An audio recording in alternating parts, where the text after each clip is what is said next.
Le bel esprit. Oh oui.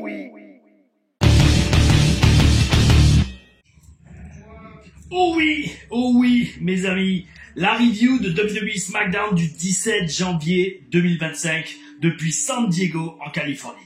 Alors, SmackDown avait lieu depuis San Diego, et bien cette review a lieu depuis Rennes. Et est-ce que ça va être une review à la bourre comme la semaine dernière où entre deux tournages de TPW Legacy, je m'étais éclipsé une petite demi-heure pour tourner cette review? C'est ce que nous allons voir, mes amis. C'est ce que nous allons voir parce que je suis donc depuis la salle de la Cité à Rennes. Oui. Je suis arrivé littéralement il y a moins de 10 minutes. Il est 16h53 et ce soir, ce lieu, la salle de la Cité à Rennes, va être l'endroit où Jean-Michel est là, garantissez, assuré, lisez mes lèvres et croyez-moi sur parole, Jean-Michel va se faire raser la tête ce soir. Oh oui, bel esprit. C'est ça qui arrive quand on cherche Tom Laruffa. Si vous avez regardé hier l'épisode 26 de la Rix, diffusé à 21h sur la chaîne Rix Catch sur YouTube, et bien vous avez compris comment on en est arrivé là. Quel gâchis, quel merdier littéral d'avoir osé refuser une entrée au sein des francs-tireurs. Mais tu verras, tu vas le payer ce soir. Tu vas le payer ce soir, espèce de petite M-E-R-D-E. Oh oui. Mais en attendant, mes amis, avant ça, donc on a eu SmackDown. SmackDown que j'ai pu regarder dans les 7 heures de train, que je viens de m'enquiller. Mais ça va au moins, c'était 7 heures de train, c'est agréable, c'est une ligne droite. Oh oui, j'ai pu regarder SmackDown. J'ai pu commencer à travailler alors sur la TLR Stories numéro 7, la TLR Stories numéro 6 ayant été terminée. Et en fait, je viens de percuter qu'il risque d'y avoir de l'écho dans cette vidéo. Pourquoi? Parce que à l'image du public puant de Bretagne, eh bien, j'étais obligé d'aller me mettre dans un coin cuisine pour tourner cette review tranquille parce que pendant ce temps-là a lieu le show Freya Catch et j'ai l'impression d'être dans le vestiaire des extras de la WWE à l'époque. Enfin bref, mes amis. Donc, comme je disais, j'ai même pas de bouteille d'eau. C'est un scandale. La Rix, vous allez me le payer. Surtout toi, Jean-Michel, je vais me déchaîner sur toi ce soir. Et bref.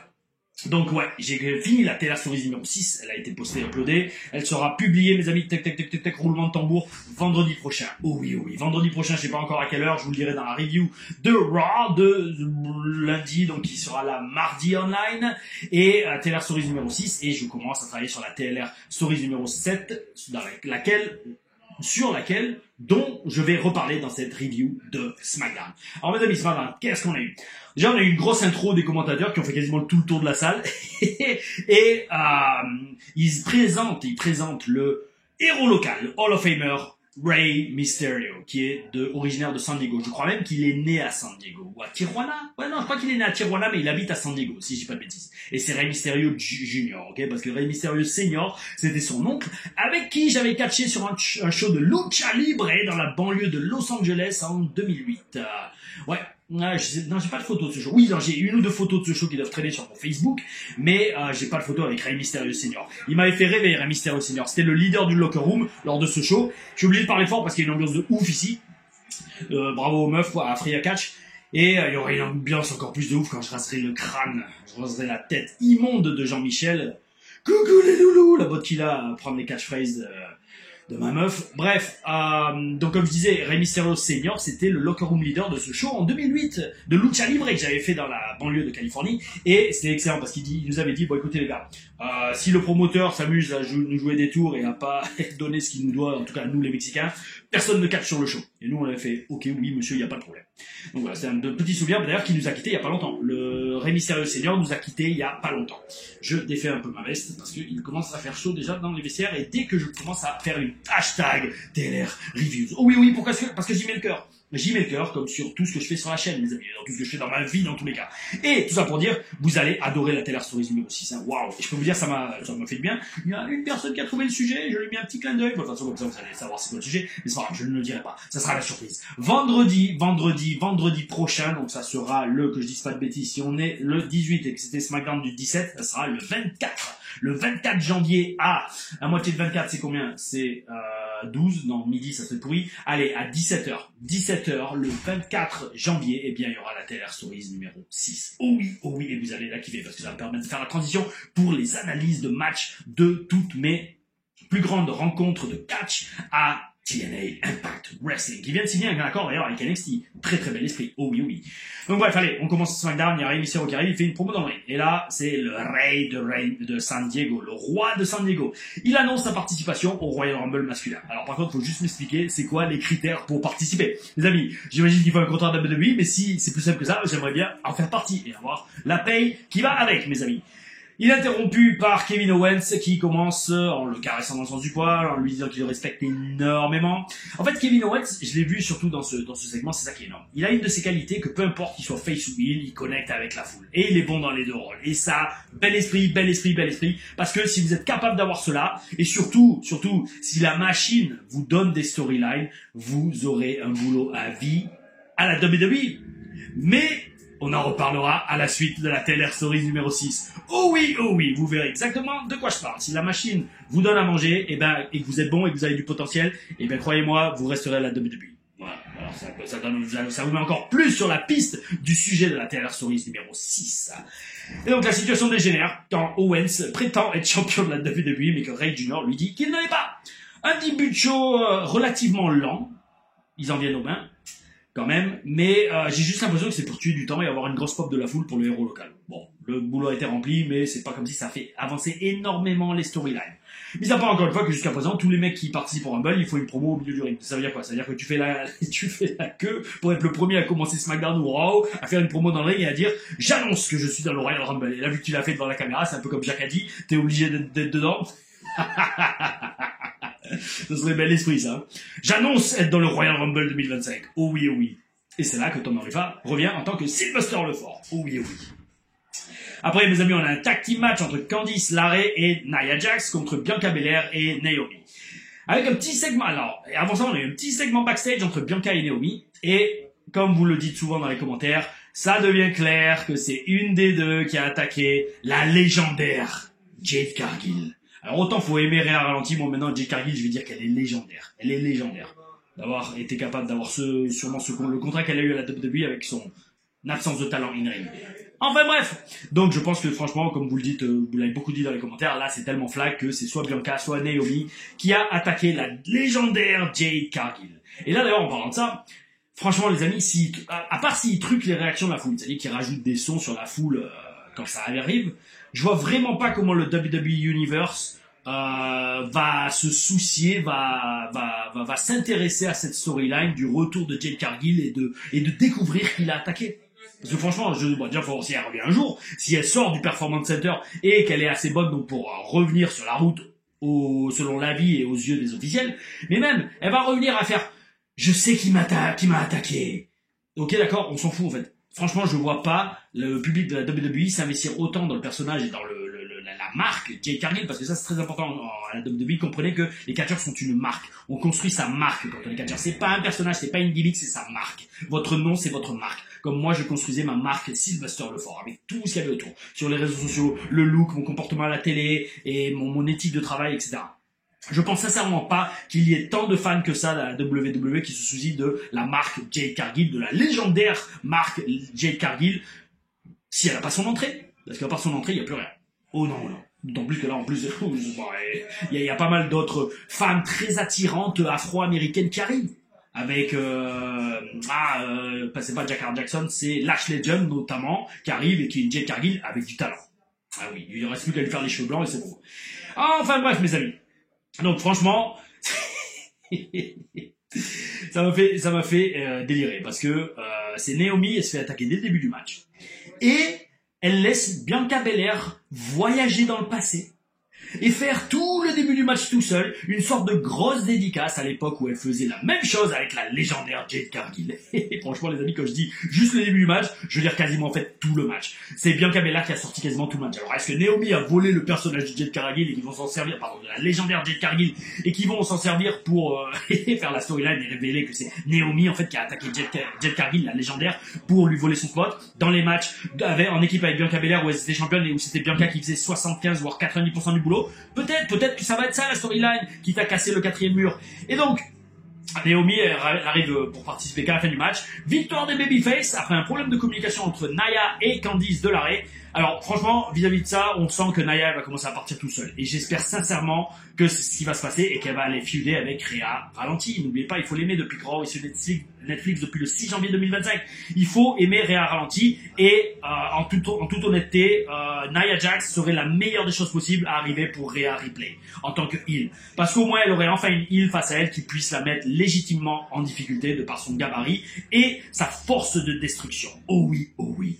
Après mes amis, on a un singles match entre Jimmy Uso et Caramel Ace. Super, alors franchement, bel esprit. C'est super pour Carmelo d'avoir toujours sa petite promo avant le match, on his way to the ring, pendant son entrée. Parce qu'il fait d'une pierre deux coups, ou comme on dit en anglais, il tue deux oiseaux avec une seule pierre. En fait, il peut montrer tout son talent dans le ring avec un bon match de 10-12 minutes, mais il peut aussi connecter avec la foule en 1 minute au micro. En fait, c'est le meilleur de pouvoir faire les deux en même temps. Croyez-en mon expérience. Pourquoi? Parce que, comme vous le verrez, alors je pense que je vais le faire sincèrement. Je pense qu'après quand j'aurai fait pas mal de trucs impact, ou au milieu des trucs impact, je sais pas, je vais faire tous mes segments télé, et en tout cas, surtout en tant que manager, à NXT TV. Surtout si Network disparaît, peut-être qu'en France ça sera plus assez accessible, alors ça sera accessible sur YouTube mes amis. Et donc vous verrez que, moi je vous parle de vécu, en fait le truc c'est 10 fois plus facile de connecter avec une foule quand on a le micro dans les mains que quand on a juste son entrée, ding ding ding, catché, fais-toi squasher d'ailleurs, ding ding ding, le match est terminé. Ça je vous le dis, et je l'ai senti. C'est pas que j'ai regretté de commencer dans le ring à NXT, mais j'ai senti la différence. Quand j'avais le micro, je faisais rien, je me faisais huer. Dès que j'ai commencé à mettre un slip, une paire de bottes et des genouillères, la réaction de la foule était différente parce que je pouvais moins montrer mon charisme, mais aussi parce que je me concentrais un peu plus sur le in-ring, le catch. Wow, il est là, non il est pas là. Ouh, j'ai un monster, il faudrait que je boive. On va voir, peut-être je boirai tout à l'heure. Et donc bref, c'est super pour Carmelo Hayes de pouvoir faire les deux parce que le mec il est en train de montrer qu'il est polyvalent. Il est déjà dans le ring, vous le savez, mais il est polyvalent au micro, il sort toujours de bonnes promos, il get the job done, il a des bons matchs, excellent. Et en parlant d'excellent, excellent match entre les deux catcheurs. Carmelo, franchement, il est en train de devenir le workhorse, comme on dit, de SmackDown. C'est-à-dire, le mec, il bosse. Je crois que même qu'ils ont annoncé, c'est celui qui a eu le plus de matchs télévisés de l'année. Bel esprit. Et surtout, il montre qu'il peut s'adapter à n'importe quel style de catch et n'importe quel style d'adversaire. Ce qui est excellent pour sa carrière. Mais, malheureusement, des fois, ça a double tranchant. Si vous êtes un trop bon catcheur, c'est ce que Tully Blanchard et Arn Anderson avaient dit à William Regal. Si tu es trop bon catcheur, on va se servir de toi pour faire briller ceux qui sont un peu plus limités, mais que l'office ait envie de pusher. Donc ça pue. Et aussi, malheureusement, je pense qu'il va être physiquement limité pour devenir un vrai main eventer. En taille, il est un peu limité, en physique, gabarit aussi. Mettez-le face à un Drew McIntyre, ça va être dur de faire légitimement croire qu'il peut mettre en difficulté un mec comme Drew McIntyre. Malheureusement pour lui, mais je l'adore. Intervention de Tama et Fatou. Et on a une disqualification. Ils s'attaquent même à Carmelo d'ailleurs, ils font pitié pour personne. Et ils préparent le terrain pour Solo Sikoa qui revient à SmackDown. Et on a une in-ring promo de Solo Sikoa. Alors là, on sent qu'il va annoncer sa participation au Royal Rumble lui aussi. Eh bien non, il m'a worké, il sort du ring sans rien dire. C'est une bonne évolution de son personnage, et ça donne une différente vibe. Alors je sais pas jusqu'où ça va aller, je suis quasiment sûr qu'on va le voir dans le Rumble. Quasiment sûr, parce que si Roman Reigns y est, est-ce que Roman Reigns y est? Je crois bien qu'il y est, ouais. Oui, parce qu'il a utilisé pour les mains pour le dire, je pense qu'ils vont mettre Solo Sikoa dedans aussi. Et donc voilà. Donc bel esprit, mais au final il laisse Fatou et Tonga seul dans le ring. Jacob prend le micro et montre charisme et intensité. Oh oui. Bon ça c'est pas nouveau, on l'a déjà vu sur les Indies, mais Jacob Fatou, il va faire mal je pense à la WWE. D'ailleurs il fait déjà mal dans tous les cas. Parce qu'en fait quand on a la présence et le talent, le public il suit automatiquement, c'est ce qu'on appelle avoir dit hit factor, c'est pas juste avoir du charisme, c'est avoir tout, le total package. Être à la télé, quand vous êtes à la télé comme Tom Larifa dans un ring de catch, vous vous dites, bon, ce mec-là, il a sa place. On n'essaie pas de nous l'enfoncer dans notre gorge, ce mec est à sa place, soit sous les projecteurs, soit devant les caméras, soit au centre de l'attention des gens. Et les gens essaient de rentrer, fuck off les gars, vous attendez que je finisse la télé review. Oh oui, parce que je suis Tom Larifa. Ah, oh, bel esprit. Alors, qu'est-ce que je disais d'autre? Donc, ouais, donc Jacob, bel esprit, il donne la couleur et on dirait qu'il va voler de ses propres ailes. Et là, LA Knight arrive pour se venger de la semaine dernière. C'est un bon mariage de storyline, car en fait, LA Knight sera un excellent adversaire pour lancer Jacob Fatu en solo. Mais en fait, j'ai juste peur qu'il serve de serpillière, LA Knight. Parce qu'en fait, je vois vraiment pas, si jamais il commence à avoir une feud solo, alors c'est comme ça que je raisonnais, parce qu'après il y a eu autre chose, mais je vous explique comment je raisonnais. Si on fait une feud Jacob Fatu contre LA Knight, je pense qu'LA Knight va servir de serpillière. Parce que je vois pas comment Fatu va pouvoir rebondir si jamais il perd sa première feud solo. Ou sa première feud Sikoa. Oh oui, oui, le jeu de mots bien pourri. Non, en fait, c'est pour placer mon jeu de mots. Non, mais après, bon, eh bien non, en fait, ça sera pas une feud solo parce que Braun Strowman arrive. Et ça annonce un match qu'ils ont annoncé pour Saturday Night's Main Event. Braun Strowman contre Jacob Fatu, je pense que Braun Strowman va perdre, ou alors ça va faire une no DQ, parce que je vous le redis, je les vois pas faire perdre Fatu dans son premier match solo. Vrai match solo, où il va briller comme ça. Ça, c'est le premier truc. Et deuxième truc, on aura aussi un match Tamatonga contre LA Knight. Ensuite, on a un tag team match entre les Motor City Machine Gun et Los Garza sans S. J'ai toujours pas compris pourquoi. Et d'ailleurs, j'ai toujours pas compris pourquoi aussi les Los Garza ne veulent pas avoir des tenues synchronisées. Les amis, vous êtes une équipe. En plus, vous êtes parfait pour être en équipe. Pourquoi? Parce que, et les amis, c'est ce qu'on verra aussi dans les Taylor Swift, une spéciale Impact Wrestling. J'en reparlerai. Il y a certains catcheurs, ils passent mieux en équipe qu'en solo. Los Garza, ils sont excellents. Enfin, excellents. Ils sont très bons dans le ring, en mode catch. Niveau charisme individuel. Mais en équipe, ça passe. D'ailleurs, c'est exactement comme les Motor City Machine Gun. Les Motor City Machine Gun, vous prenez Chris Sabin ou Alex Shelley en solo. Bof. Donc il y a des catcheurs qui sont faits pour être en solo. Oh oui, oui, et ça on en avait vu quelques-uns quand même à Impact Wrestling, mes amis, et ça on verra dans la Taylor Stories numéro 7. Avant ça, il y aura la Taylor Stories numéro 6 qui sera postée vendredi prochain à 17h. Oh oui, oui, il faut que je marque pour m'en souvenir. Non, en fait, je vais la programmer tout de suite. Ah, oh, bel esprit. Donc, c'est un très bon match par équipe, hein, qui donne ce qu'un match par équipe doit donner. De l'action et du travail en équipe. Victoire des Motor City Machine Gun après une intervention ratée de Pretty Deadly. Alors, après, on a un singles match entre Piper Niven et B-Fab. Victoire rapide de Piper, qui est méritée parce que c'est une vraie vétéran des rings européens, notamment. Elle catchait à la WS à l'époque. En 2011, je crois, on l'avait ramené. B-Fab, bien sans plus dans ce match parce qu'en fait, tout est chorégraphié de A jusqu'à Z. Donc, c'est dur de juger de ses instincts et de son talent, tout simplement, in-ring. Michin vient l'aider dans l'après-match, mais je comprends pas. Alors, il faut m'expliquer. Quel est l'intérêt d'avoir décerné un titre américain US féminin solo, et pas si quoi. Je vais la placer souvent, je pense, cette feinte. Je crois même que ça va être le titre de la vidéo. Oui, oui, oui. Un match solo Sikoa, ou alors une carrière solo Sikoa. Je sais pas, j'ai trouvé un jeu de mots pour là-dessus, je pense, pour le titre de cette Taylor Reviews de SmackDown du 17 janvier 2025. Oh oui, oui. Et donc quel est l'intérêt d'avoir lancé un titre américain solo féminin si la championne se dirige pas vers une feud, si la championne, pardon, se dirige vers une feud en équipe dès le début, ou en tout cas prend même pas le temps, ou prend même pas part à un segment qui va faire vraiment mousser son titre et son éventuelle aspirante numéro 1. Faut expliquer. La meuf, Chelsea Green devient championne, justement, lapsus révélateur, elle devient championne américain féminin, et elle va là on la dirige dans un segment où on fait mousser 4 catcheuses en feud par équipe. Je sais pas, allez comprendre. C'est pour vraiment peut-être pas être prévisible comme Triple H et ses scénaristes semblent le vouloir le faire. Après les amis, alors c'est rare que j'en parle, on a une promo backstage de Tiffany Stratton. C'est rare que je parle des promos backstage parce qu'en général elles sont rares et puis bon, c'est dur de vraiment juger du talent d'une personne vu que le retour de la foule n'est pas immédiat. Et mais pourquoi je l'ai noté, pourquoi j'en parle? Parce que c'est vraiment une weird fucking vibe, comme on dit en anglais, de Tiffany Stratton. Parce que la meuf fait tout pour être heel en fait. Elle fait tout d'une heel, mais la foule l'acclame. Ouais. Je pense que en fait même les scénaristes savent pas trop comment la boucler. Je pense que vous demandez à Tiffany Stratton t'es heel ou face, elle va vous dire en fait je sais pas, parce que elle a le comportement d'une heel, mais elle est adorée par la foule. Et alors avant d'aller dans le dernier commentaire sur ce segment, le truc c'est ce que je dis depuis le début, elle est trop bien, trop belle, trop bonne dans le ring physiquement pour être heel. Vous pouvez pas être trop mignonne si vous êtes heel. À moins de rien faire dans le ring et d'être boring as fuck. D'avoir des chants boring, comme on les avait eu lors de nos débuts de TNA. Vous verrez ça dans la Taylor Stories numéro 7. Mais bon, ouais, c'est space, hein, Tiffany Stratton. Pour moi, c'est un mystère. Il tarde d'étudier un peu plus. Il tarde de l'étudier un peu plus, Tiffany Stratton, en détail sur ses prochaines apparitions télé. Mais surtout, alors là, par contre, surtout, les experts internet, ne me sortez pas le mot tweener. J'avais fait toute une charade là-dessus, tout un paragraphe sur pourquoi un tweener n'existe pas en catch. Et pareil, ne me dites pas que c'est une nouvelle sorte de catcheuse, une nouvelle sorte de rôle de catch qu'on invente. Non, on ne réinvente pas la roue. C'est une histoire, il y a un héros et un antagoniste, point barre. Seulement, là, je vous dis, Tiffany Stratton, il va falloir qu'elle se décide un jour, j'imagine. Après, mes amis, ben, on a le singles match qui a été mis en place plus tôt dans la soirée entre Rey Mysterio et Kevin Owens. La ceinture d'Owens, c'est bizarre, je trouve qu'elle n'a pas le brillant de la Winged Eagle de l'époque. Elle est moins dorée, on dirait, je trouve. Je sais pas si vous trouvez la même chose. C'est dommage, parce que moi, je vois pas l'ancienne ceinture Winged Eagle de la WWE quand Kevin Owens a la sienne. Je sais pas, je vois pas ça, parce qu'elle est pas aussi dorée, pas aussi... jaune. Elle est un peu plus terne. Je sais pas si ça vous le faut aussi. Dites-le moi dans les commentaires, les amis. Et dommage, d'ailleurs, donc c'est dommage que ce soit pas exactement la même. Très dommage, très dommage, très dommage. On a un début de match qui montre que Ray Jr., j'allais dire, mais en fait Ray Mysterio, a des automatismes toujours aussi bons.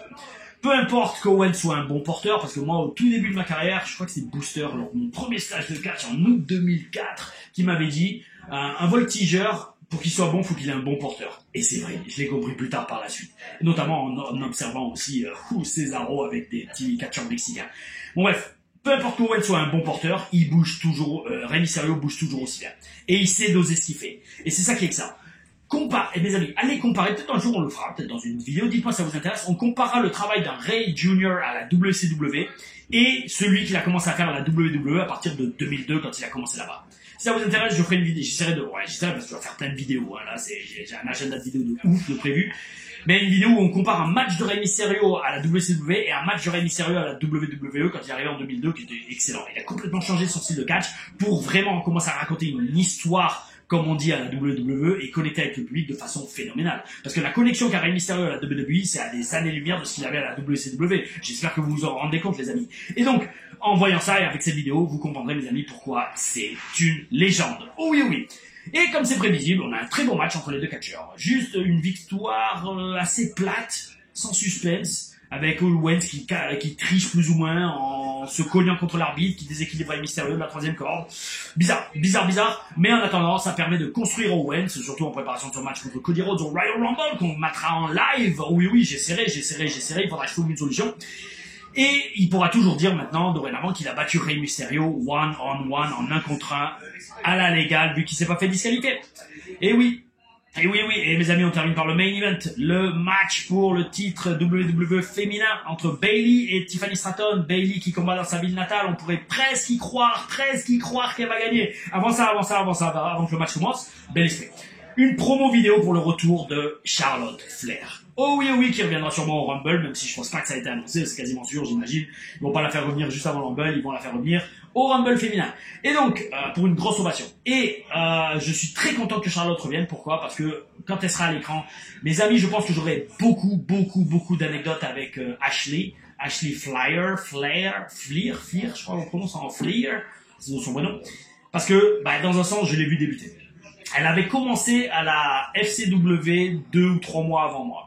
Et donc, quand je suis arrivé, elle était toujours en train de prendre ses premières chutes, d'apprendre à faire des prises de contact en juillet 2012. Et dès le début, cette meuf a un cœur en or. Elle est adorable. Je partagerai des anecdotes avec elle.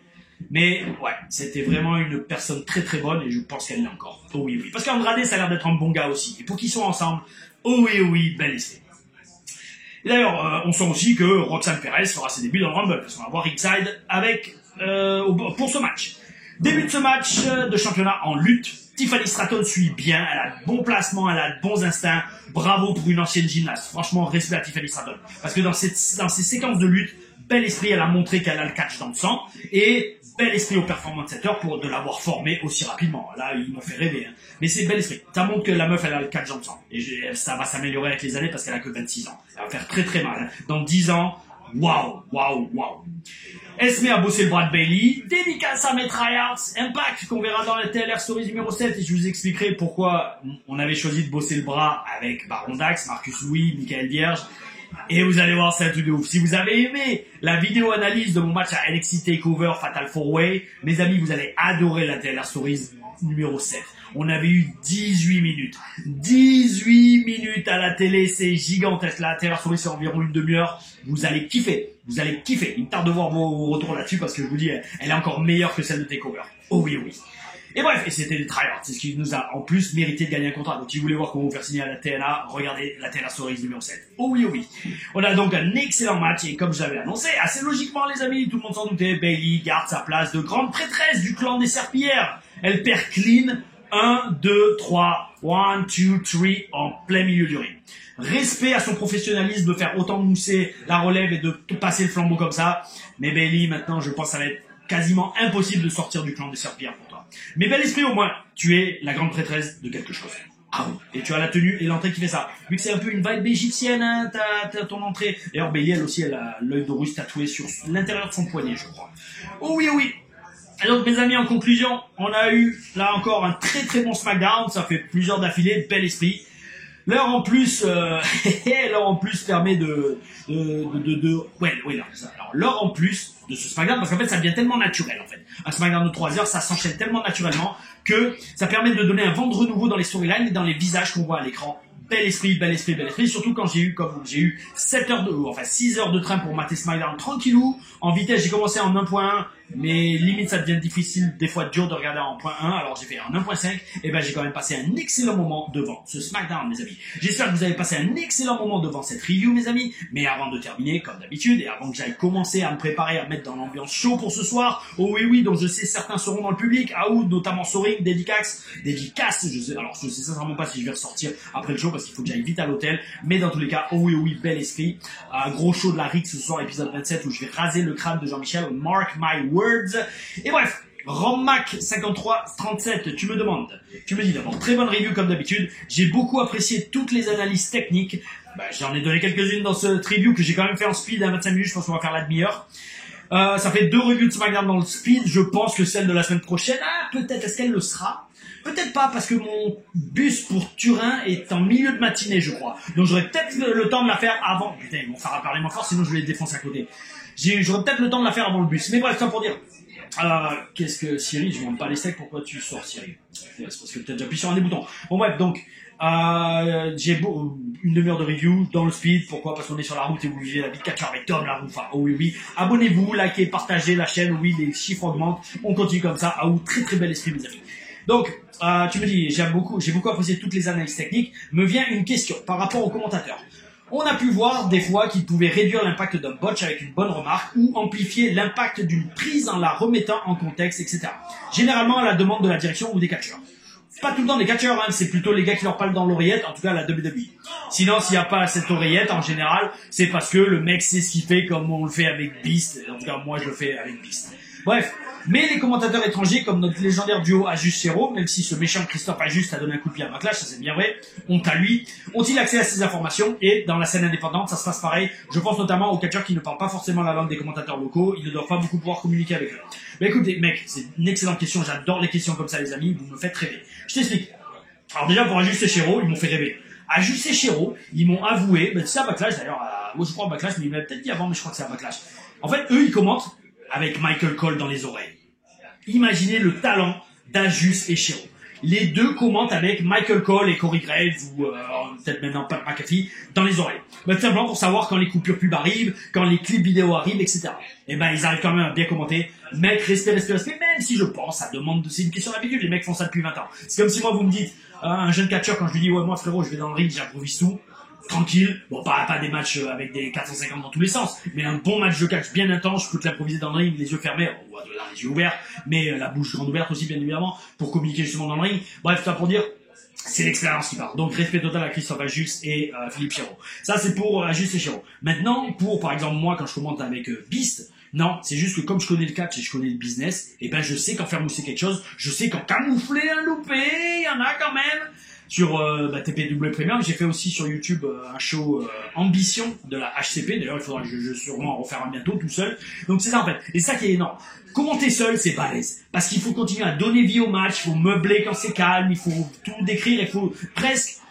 En fait, je sais pas qu'il faut, presque. Il faut vivre tout ce que tu vois. Mais quand t'es à deux, c'est beaucoup plus facile. Quand t'es à deux, c'est du ping-pong, et si ton partenaire sent que tu perds de l'énergie, il prend le relais et vice-versa, et ça, c'est très très bel esprit. Si vous me demandez, bien évidemment, je préfère commenter à deux, notamment avec French Wrestling Beast et Guillaume Lepers, comme on le fait sur le TPW Premium. Ça, c'est le premier point. Mais, pour ce qui est des catcheurs étrangers qui bossent, ou le marché local, des fois, ce qu'ils peuvent faire, ils vont prendre un mec qui parle la langue locale, mais qui parle leur langue, alors principalement l'anglais. Hein. L'anglais, les amis, c'est la langue universelle. Hein. C'est la langue universelle pour mousser dans le catch. Si vous voulez faire du catch, surtout internationalement, apprenez l'anglais, mes amis. Et donc, tout ça pour dire, Tu peux très simplement aller trouver un catcheur qui parle anglais et lui dire est-ce que tu peux dire de dire ça ou ça ou ça ou ça au commentateur. Oh oui, oui. D'ailleurs, ce soir, si les commentateurs font leur job, eh ben, ils vont avoir beaucoup à dire dans mon match et surtout pendant mon entrée. Pendant mon entrée, dans mon match, cheveux contre Jean-Michel, l'ignoble, le ridicule, le débile. Oh oui, oui, ce soir, Rix, épisode 27 à Rennes, à la salle de la Cité. Une review d'une demi-heure, bon petit en speed, oh oui, oui. Allez, je vais me poser, on y va. Si vous êtes là ce soir, n'hésitez pas à acclamer mon nom, je m'en fous, je suis il, mais montrez aux Bretons qui servent à rien. Montrez-le. Oh oui, oui. Parce que dans le sud, je suis un face, dans le nord, je suis un heel, ça monte l'étendue de la polyvalence, comme Carmelo Hayes ou Kevin Owens, de Tom LaRufa. Oh oui, mes amis, allez, prenez tout sur le bout. Tiens, en fait, d'ailleurs, on a vu, il y a un PLE qui va avoir lieu en France. Oh oui, oui, est-ce que je vais repasser à travers la table ou mieux? On verra, mes amis. Bref, allez, gardez le bel esprit, gardez la foi. On se voit, alors, lundi, il y aura une TLRM. Alors, partie comme ça va être la TLRM avec juste 2 cordes. C'est ça qui mène. En fait, alors ça, par contre, vous allez adorer. C'est un match de 2007. Un match de 2007 en Eagle Mass. Alors là, on fait que des vieux matchs, hein. Alors, on a fait un match contre Storm en 2006. Là, on va faire un de 2007 en Eagle Mass, en équipe, avec Pierre Booster Fontaine, j'en dis pas plus. Où il y avait que 2 cordes sur le ring, vous verrez pourquoi. Et, après, il y aura la review de Raw, TLR Stories numéro 6, vendredi à 17h. Oh oui, oui, vendredi prochain. Et là, la review de SmackDown. Je pense, voilà, on va se tenir à ce rythme-là pour les prochaines semaines pour qu'on arrive à la review du Royal Rumble qui sera la numéro 101, la 101. Les amis, on arrive à 100 reviews. Tout ça, c'est grâce à vous et grâce à la passion qu'on partage pour le catch. Oh oui, Tom LaRufa vous dit, gardez le bel esprit. Ah ou, bonne soirée et bon week-end.